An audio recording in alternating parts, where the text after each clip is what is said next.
And so we walked down, past the highest lakes, past the edge of the timberline, and into the thick forest, heading down to the stream, where we'd camped 2 days, or 1,000 years, ago. I had lost all my roles, all my morals, all my fear back there on the mountain. I could no longer be controlled. What punishment could possibly threaten me? Yet, though I had no code of behavior, I felt what was balanced, what was appropriate, and what was loving. I was capable of loving action, and nothing else. He had said it. What could be a greater power? I had lost my mind and fallen into my heart. The gate had finally opened, and I had tumbled through, laughing, because it too was a joke. It was a gateless gate, another illusion, another image that Socrates had woven into the fabric of my reality, as he'd promised long ago. I had finally seen what there was to see. The path would continue, without end. But now, it was full of light. It was turning dark by the time we reached our camp. We made a fire, and ate a small meal of dried fruit and sunflower seeds, the last of my stores. Only then, as the firelight flickered against our faces, did Socrates speak. "You'll lose it, you know." "Lose what?" "Your vision. It is rare, only possible through an unlikely set of circumstances, but it is an experience, so you'll lose it." "Perhaps that's true, Socrates, but who cares?" I laughed. "I've also lost my mind and can't seem to find it anywhere." He raised his eyebrows in pleased surprise. "Well, then, it appears that my work with you is complete. My debt is paid." "Wow!" I grinned. "Do you mean this is graduation date for me?" "No, Dan, this is graduation date for me." He stood, put his pack on his shoulders, and walked off, melting into the shadows. It was time to return to the station, where it had all begun. Somehow, I had a feeling that Socrates was already there, waiting for me. At sunrise, I packed my knapsack and started down the mountain. The trip out of the wilderness took several days. I caught a ride into Fresno, then followed 101 up into San Jose, then back to Palo Alto. It was hard to believe that I'd only left the apartment a few weeks ago, a hopeless somebody. I unpacked and drove to Berkeley, arriving in the familiar streets at 3 in the afternoon, long before Socrates came on duty. I parked up on Piedmont and walked down through campus. School had just begun and students were busy being students. I walked down Telegraph Avenue, and watched the shopkeepers playing perfect shopkeepers. Everywhere I visited, the fabric shops, the markets, the movie theaters and massage parlors, everyone was perfectly being what they believed they were. I walked up University, then along Shattuck, passing through the streets like a happy phantom, the Buddha's ghost. I wanted to whisper in people's ears, "Wake up! Wake up!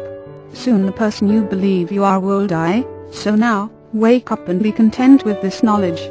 There is no need to search, achievement leads nowhere, it makes no difference at all, just be happy now. Love is the only reality of this world, because it is all one you see, and the only laws are paradox, humor and change. There is no problem, there never was, and never will be. Release your struggle, let go of your mind. Throw away your concerns, and relax into the world.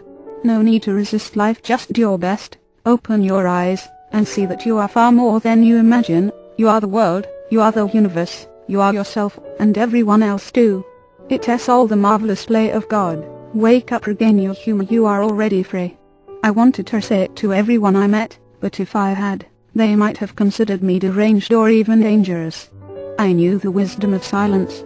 The shops were closing. In a few hours it would be time for Soc's shift at the station.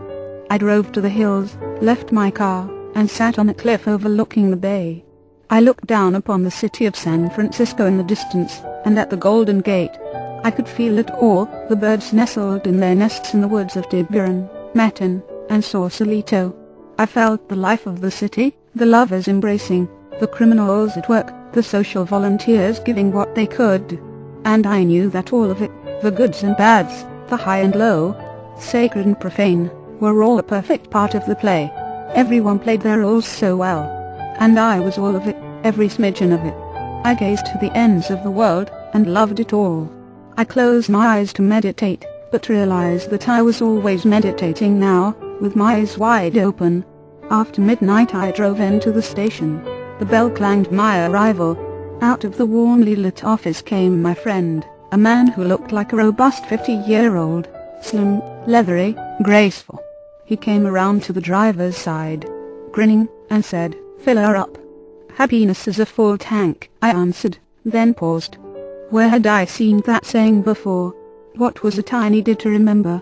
While Sock pumped gas, I did the windows, then I parked the Ebb behind the station, and entered the office for the last time.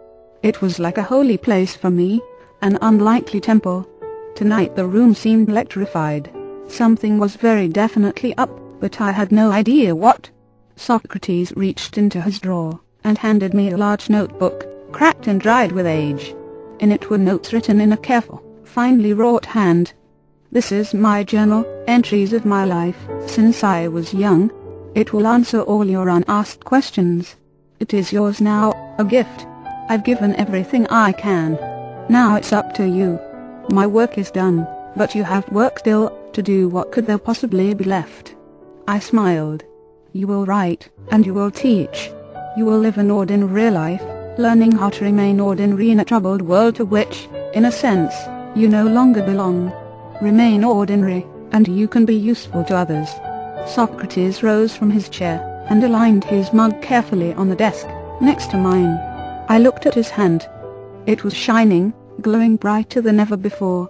"I'm feeling very strange," he said in a tone of surprise. "I think I have to go. Is there anything I can do?" Said, thinking he had an upset stomach. "No."